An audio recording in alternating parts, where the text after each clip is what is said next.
Three men were brutally murdered 11 years ago at a convenience store in South Minneapolis. The killer, a teenager named Mahdi Ali, and tonight he is breaking his silence. The Fox 9 investigators have spent months looking into this case. And tonight you will hear about new evidence, including a key witness who now says he lied to police and a jury. A warning, there are graphic details and images in this story that could be upsetting for some viewers. Here's Tom Lydon of the Fox 9 investigators.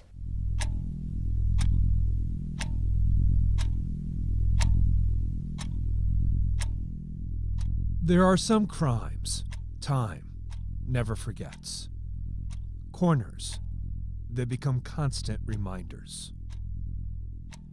This is the story of one of those corners on Franklin Avenue and what happened inside the Seward Market during a single minute on the night of January 6, 2010. At 7:44, two masked men walk in demanding money.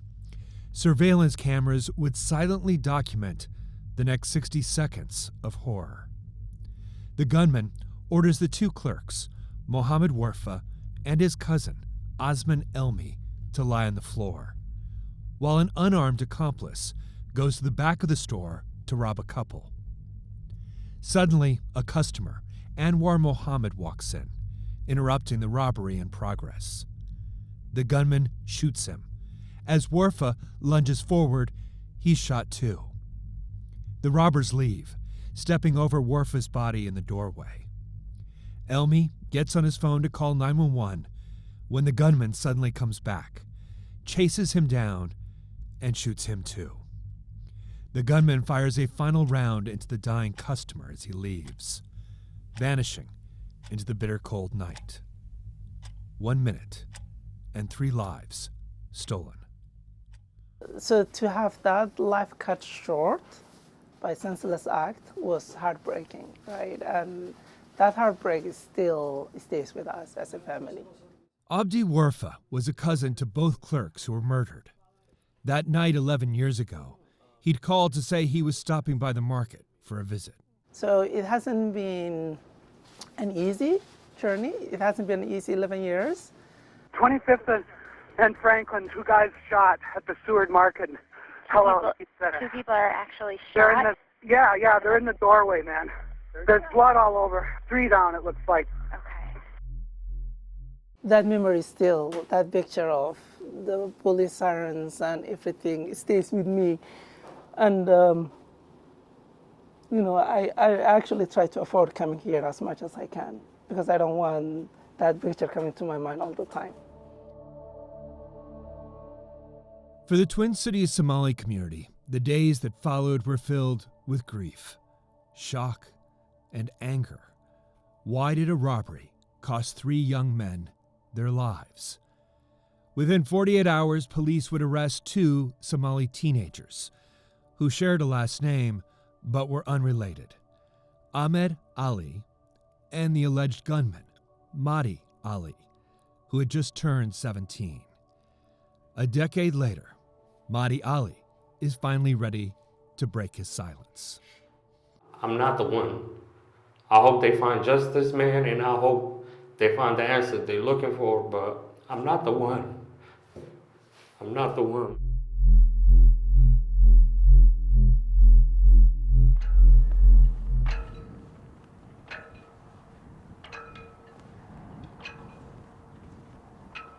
At Oak Park Heights, Minnesota's maximum security prison, there is no shortage of men who claim they're innocent. But few are looking at the hard time facing Mahdi Hassan Ali. 3 consecutive 30-year life sentences, a total of 90 years in prison. I have 2 pictures. I have one picture of when I was young, and I have a picture of this one of the group homes I was in. And I have a picture of me being in Africa, man, Kenya, Nairobi. But as you'll see, nothing about Mahdi Ali is quite what it seems, even his name. Born Khalid Farah, he grew up in a Nairobi suburb popular with Somali refugees, dreaming of America. The youngest of 11 children, his mother was unable to raise him. He grew up knowing her as his grandmother. At Mahdi, she got in a coma, so they took the baby. The neighbors were nursing him. They had a friend who was a neighbor, and a friend took Mahdi in her, just to take care of him. I had a friend of mine named Mahdi Ali, you know what I mean, that died tragically. That tragedy brought opportunity. His friend's parents convinced him to take their son's name and come with them to America. So you were a 9-year-old child, and you were deciding to go with this other family to America. Yeah. He left Kenya a year later without telling a soul and was given a generic birth date, a common practice, January 1st, 1993. But his mother says he was 20 months younger. August 25th, 1994. It would have made him 15, not 17 at the time of the killings. His mother even had his birth certificate from Kenya with his real name. She informed them that, but she said nobody listened to her and they rejected her. I was under the identity of Mahdi Ali. So he was 12, so I go to middle school, and I didn't know how to read. Shortly after arriving in Minnesota, the couple separated. For the next 5 years, Mahdi was essentially raised on the streets of Cedar Riverside, shoplifting, struggling in school, drifting from one group home to another. His American dream had transformed into a nightmare. Well, first I felt betrayed and abandoned by the ones that brought me over here because they promised me that, they would take care of me. I was incarcerated for this crime, but prison was where I headed, other than being killed. He'd get there sooner than he could ever imagine.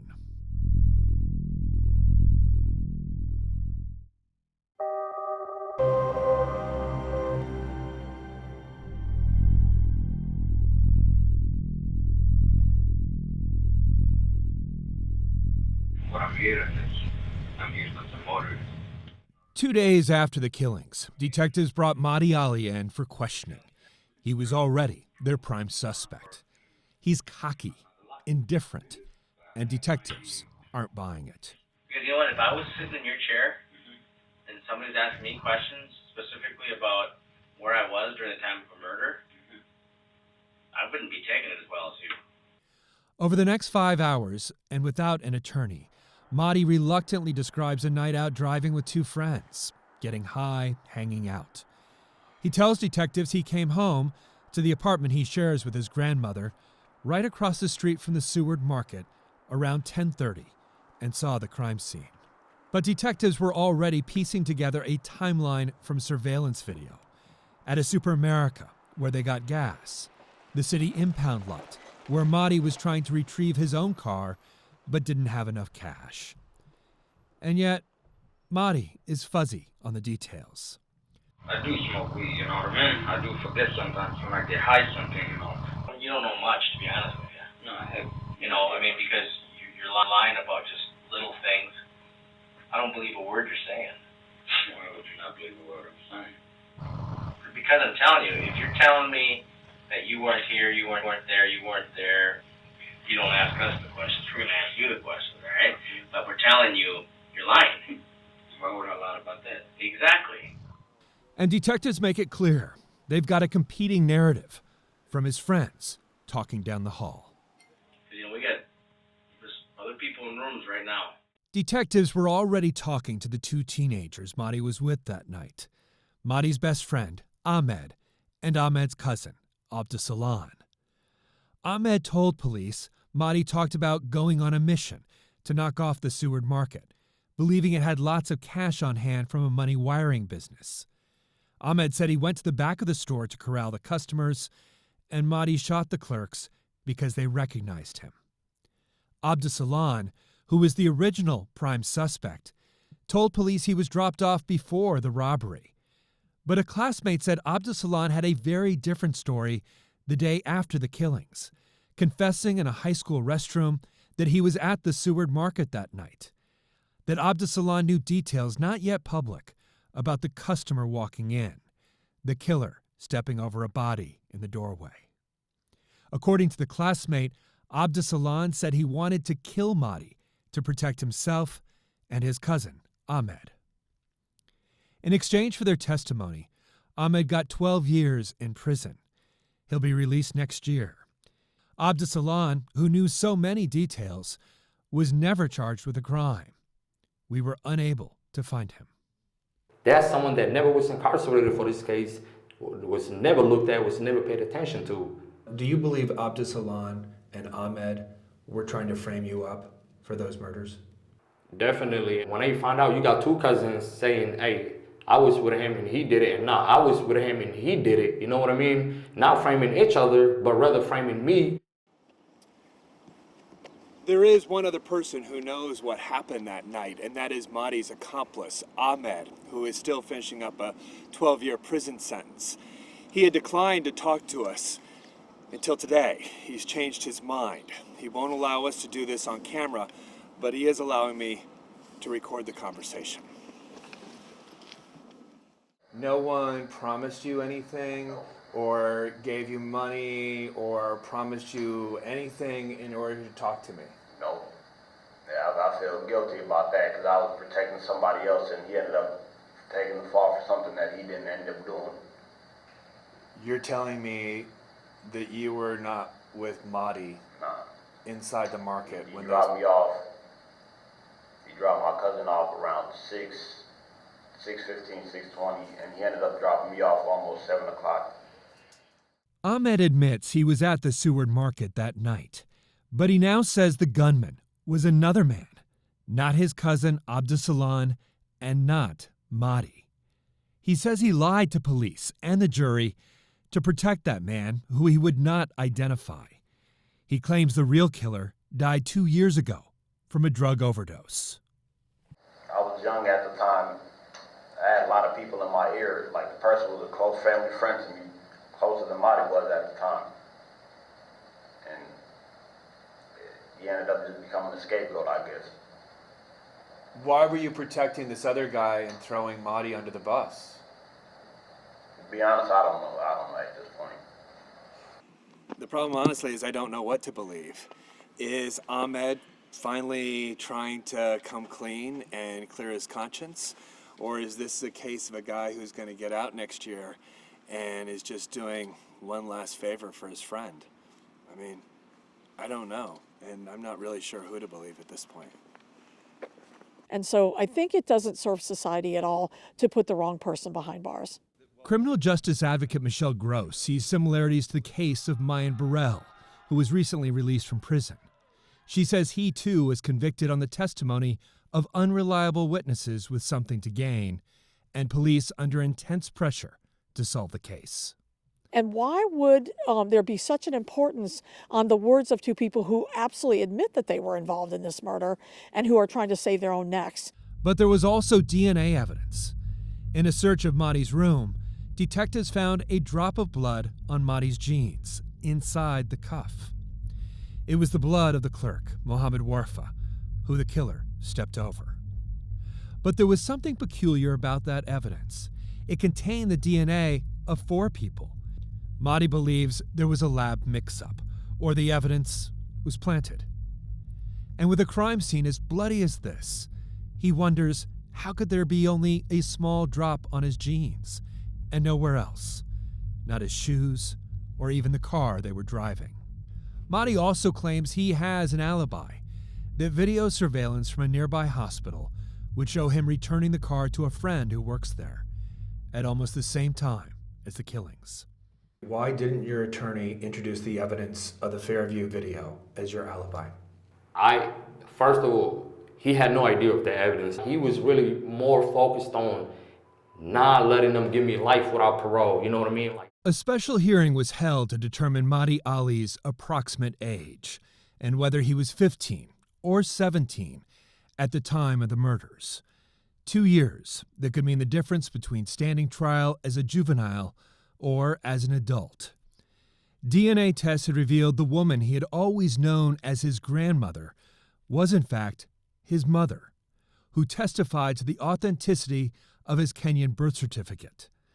But prosecutors had experts who said dental x-rays of Mahdi Ali's teeth indicated his real age was likely 17. It's an extremely controversial forensic technique prohibited in some courts, with a potential margin of error of at least 2 years. Mahdi's fate was in the hands of Judge Peter Cahill, the former prosecutor who had become a judge 3 years earlier. Cahill ruled that Mahdi Ali would stand trial as an adult. There was no turning back now, the first of many rulings that would seal his fate.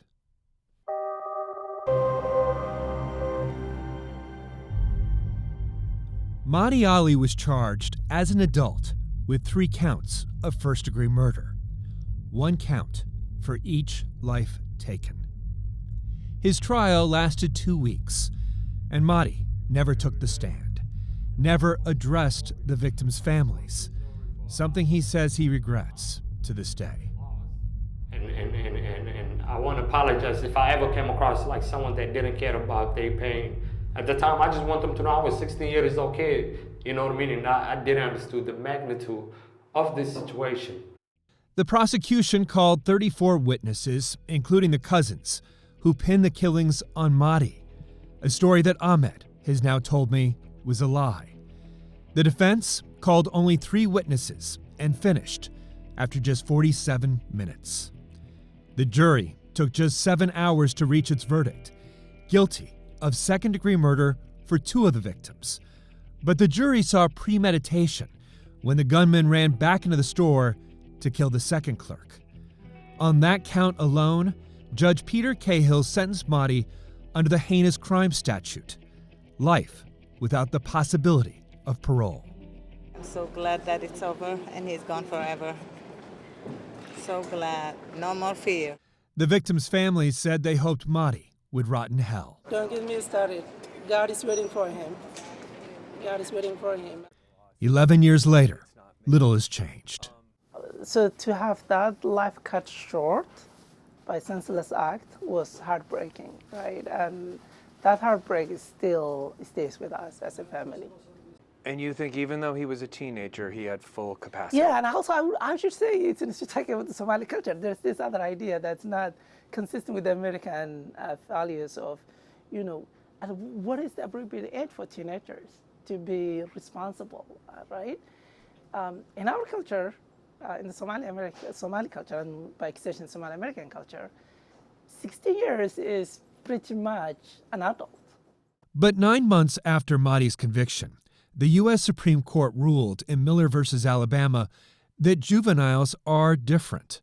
The court said mandatory life sentences without the possibility of parole are unconstitutional for juveniles without considering their circumstances and potential for rehabilitation, that it violates the Eighth Amendment prohibition against cruel and unusual punishment.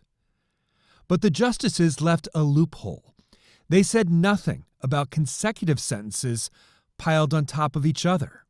So when Mahdi's case came back to Judge Cahill for resentencing, he stacked the sentences consecutively, 30 years for each life taken, a total of 90 years in prison. And Cahill was clear about his end run around the U.S. Supreme Court.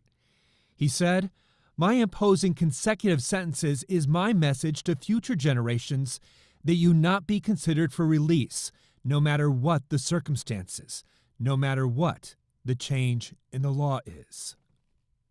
If this case came to you today, would you be seeking the same type of sentence? Yes. Why is that? This is not 1 murder, this is 3. And for that is a rare circumstance in which we believe consecutive sentences are warranted. Then somebody coming and directly shooting a person, not one person, and then spinning on its heels and shooting another person, and then going outside and coming back to shoot a third person in the back. I'm sorry, that outrages me and I think most people. Mahdi argued in his appeal that his consecutive sentences were functionally equivalent to life without release, violating the Supreme Court's ruling in Alabama Miller. He would be 107 if he ever gets out. But the Minnesota Supreme Court has twice upheld Mahdi's conviction. We are the only country in the Western world and one of the few in the world that sentences children to life without parole. It is a punishment, that is effectively banned across the world. We still do it. U of M law professor Perry Moriarty is an expert in juvenile justice and wrote the brief for Mahdi's appeal. She says multiple studies have shown the brains of juveniles are not fully developed, their impulse control greatly diminished. And I would suggest that in Mr. Ali's case, yes, there are multiple victims in that case, but Mahdi Ali was a child at the time, and the court has said children should have a meaningful opportunity for release, a meaningful opportunity to come forward with evidence of rehabilitation so that they may one day live life on the outside. And Mahdi Ali is hardly alone. The Fox 9 investigators have learned of 27 men in Minnesota's prisons serving life sentences for crimes they committed as juveniles. There's Jerry Vang, only 14 when he killed 2 people in a St. Paul drive-by. He turns 35 this month. John McLaughlin, a freshman at Rocori High School when he killed 2 classmates. He's now 33. Jason Williams, 16 when he killed a mother and stabbed her children. He's 44. And David Brom, 16 when he killed his parents and 2 siblings with an axe. Today he's 49, and from all accounts, has been a model prisoner. Many times the people who are leaders in our correctional facilities, the cultural leaders, the ones who are, encouraging people to do their best, are the people who are serving these long sentences. Corrections Commissioner Paul Schnell spent most of his career trying to put people behind bars, but has become a true believer in rehabilitation. What does that do to a prison culture when you have someone so young looking at so much time? Well, I mean, you can only imagine, right? There's no hope. This is one of the biggest challenges that can really affect the safety of these correctional facilities. When people have no hope, it can be really difficult for them to fully engage in the kinds of things that are beneficial for them. Mahdi Ali has certainly tried to make a life for himself in prison. He got his GED, earned a paralegal degree, and found God. He sends money to his mother every month. She said, I would love for him to have a chance to get a justice for him and to have a, chance again, second chance in life. The one thing Mahdi Ali hasn't done is change his story. I was labeled as a cold-blooded killer, someone that didn't care about what happened to them. But I really pray for them every day, man, and I pray for them every day. Not buying it. The tears have come too late at the Seward Market, where there is no second chance for Anwar Mohammed, who had recently married, Osman Elmi, who is engaged, or Mohammed Warfa, a married father of 4 whose daughter recently graduated from high school. Does it make any difference to you that Mahdi Ali maintains his innocence? Yeah, so it's a really good question you're asking there. Because at the most human level, you want to say that, okay, people should have a second chances. But if somebody is saying that I'm innocent, right, and in the face of a strong evidence, right, maintains this idea of that it wasn't me, it makes you not forget about forgiveness. It really makes you angry, right? So, it makes a huge difference. He killed one, stopped, and then deliberately did the other one and deliberately did it, right? So he deliberated, so he must have known what he was doing. What sticks with me is the amount of time it took Mahdi to take away 3 lives, right? It wasn't even 60 seconds. But should that minute define the rest of a teenager's life? Or has the passing of a decade raised enough doubt? 3 men lost their lives that night in a single minute. The question for the rest of us is, should it be 4?